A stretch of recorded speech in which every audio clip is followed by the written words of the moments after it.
warahmatullahi wabarakatuh.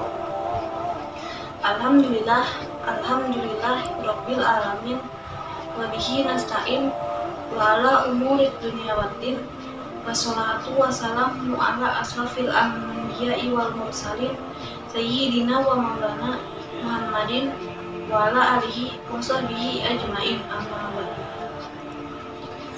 Puji syukur kehadirat Allah Subhanahu wa Ta'ala yang telah memberikan kita nikmat iman dan nikmat sehat, sehingga kita masih diberikan kesehatan untuk hari ini. Salawat serta salam tak lupa kita curahkan kepada junjungan Nabi besar Muhammad Sallallahu Alaihi Wasallam. Saya Novita Nindiatama dari kelas 7 Abu Bakar. Saya akan mengisi kultum Ramadan yang bertema anjuran dan memperbanyak berdoa di bulan Ramadan. Berdoa di bulan Ramadan sangatlah penting, dan mengingat bulan Ramadan, segala amal ibadah di bulan yang penuh keberkahan ini akan dilipat gandakan, termasuk doa pun akan dikabulkan. Berdoa diantaranya adalah sebagai berikut. Yang pertama adalah berdoa dan akan dikabulkan, sebagaimana firman Allah Subhanahu wa Ta'ala. Dan Tuhanmu berfirman, berdoalah kepadaku, maka akan kuperkenankan niscaya bagimu. Surat Al-Ghafir ayat 60. Di dalamnya Allah Subhanahu wa Ta'ala memerintahkan agar berdoa kepadanya, dan Dia menjamin akan mengabulkannya. Yang kedua adalah berdoa dengan rendah diri, sebagaimana firman Allah Subhanahu wa Ta'ala, berdoalah kepada Tuhanmu dengan cara merendahkan diri dan dengan suara yang lembut. Sesungguhnya Allah tidak menyukai orang-orang yang melampaui batas. Surat Al-A'raf ayat 55. Maksudnya adalah berdoa kepada Allah Subhanahu wa Ta'ala dengan cara menghinakan diri dan dengan secara rahasia, penuh musuh dan merendahkan diri. Karena sesungguhnya Allah tidak menyukai orang-orang yang melampaui batas, yakni melampaui batas dalam hal berdoa maupun hal yang lain, dan orang-orang yang melampaui batas dalam setiap perkara.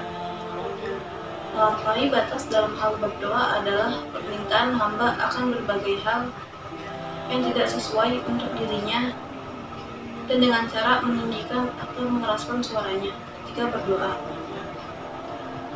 Dalam Sahihain, Abu Musa Al-Asy'ari ia berkata, orang-orang yang meninggikan suaranya ketika berdoa, maka Rasulullah Shallallahu Alaihi Wasallam bersabda, wahai sekalian manusia, kasihanilah diri kalian.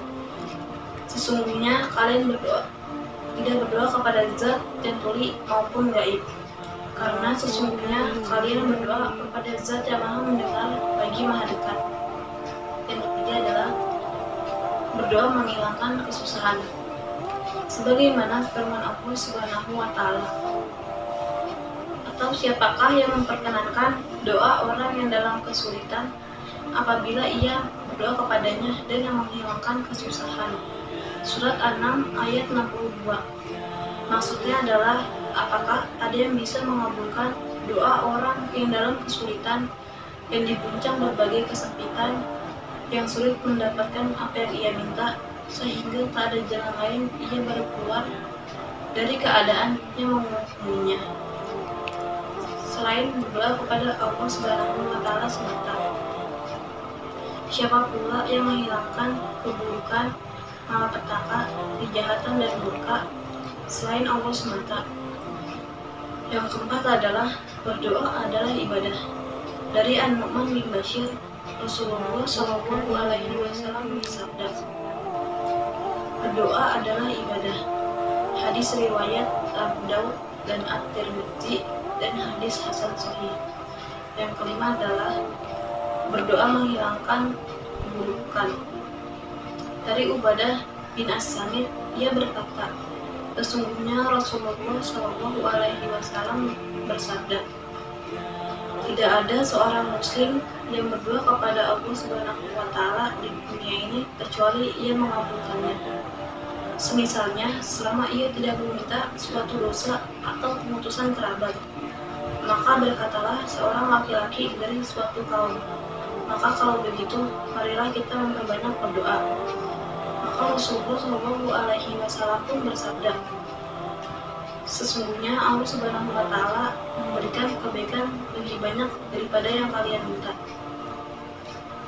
Sekian kultum dari saya, kurang lebihnya mohon maaf. Wabillahi taufiq wal hidayah. Wassalamualaikum warahmatullahi wabarakatuh.